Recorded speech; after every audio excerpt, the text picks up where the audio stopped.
Hey guys, Alex here. We're just passing through Kensington on the Red Line, heading towards 2nd Street Southwest, where the City of Calgary is working on a complete streets project. Sunnyside Station. With Calgary being a creature of the province, there are a set of procedures in place regarding how an Alberta city can govern itself. The power is derived from the Planning Act.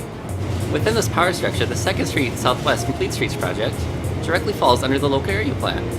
It is comprised of two parts. There is the area structure plans for places that do not have a history of development, and the area redevelopment plans for already developed areas.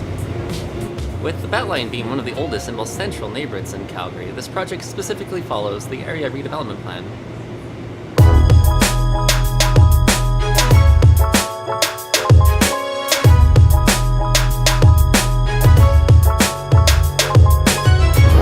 You might be thinking, what is the city trying to accomplish with this Complete Streets project?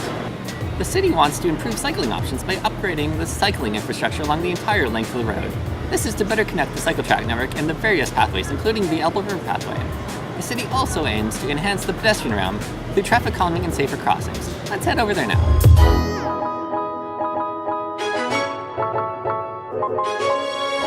Located south of the CP tracks downtown, the 2nd Street Complete Streets project spans all the way south to the Elbow River, connecting Beltline and Mission. So far, there's been 2 phases of public engagement completed, with each phase being both online and in person. The results from the first phase of public engagement led to a large amount of changes occurring on the project. For example, the original design involved maintaining the two-way traffic on the street and adding painted bicycle lanes while tweaking parking in some areas. On the other hand, the new design converts the road to one-way, with the second lane being used for parking during off-peak hours, and adding a separated, safer cycle track. The results from the second round of public engagement were compiled into what we heard report, with the final project design due at any moment now, and shovels will be in the ground this summer. The project will affect everyone who uses 2nd Street daily. For drivers, the one-way conversion will force southbound commuters to find another way, such as 4th Street. Cyclists will benefit from the expanded cycle track that connects downtown to the Elbow River pathway system, allowing for safer commutes. The level of public engagement on this project falls best under the involved portion on the public engagement spectrum. The public's concerns were heard, and some changes were made to the project as a result. Considering the safety implications of mixing pedestrians, cyclists, and motorists, the level of public consultation on this project seems ideal. The public will hopefully feel heard and understood, but important technical aspects of the project are still being determined by experts.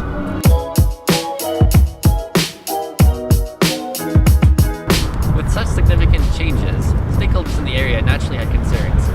A few of their concerns included the need for curb extensions along 3 separate intersections to make the pedestrian realm feel more inviting and safe. They wanted a reduction from the current 50 km/h speed limit to 40 or even 30 km an hour.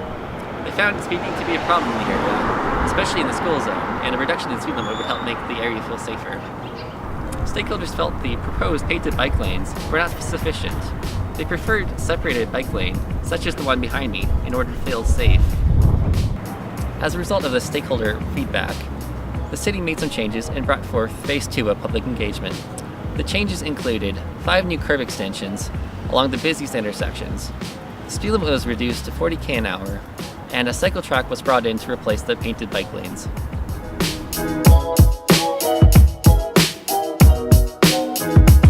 One of the many elements represented by this project is communicative planning. It encourages public participation and allows for dialogue and new understanding. It also showcases Centercock's opinion, emphasizing a bottom-up approach with discussion with the public, performed a plan, and negotiation. Making sure to include all opinions is a huge part of the project, to really emphasize the many avenues knowledge can come from.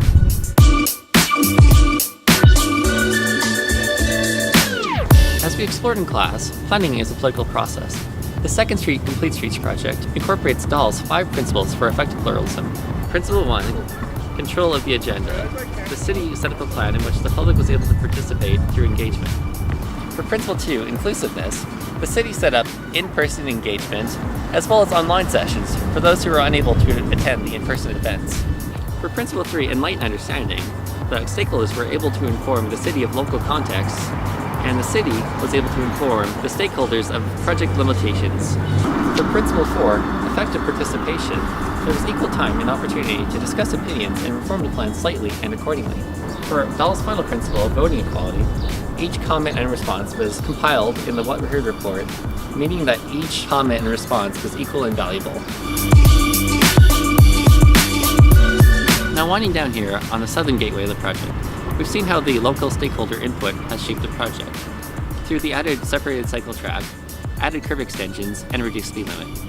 However, many residents have voiced opposition to the proposed one-way street design.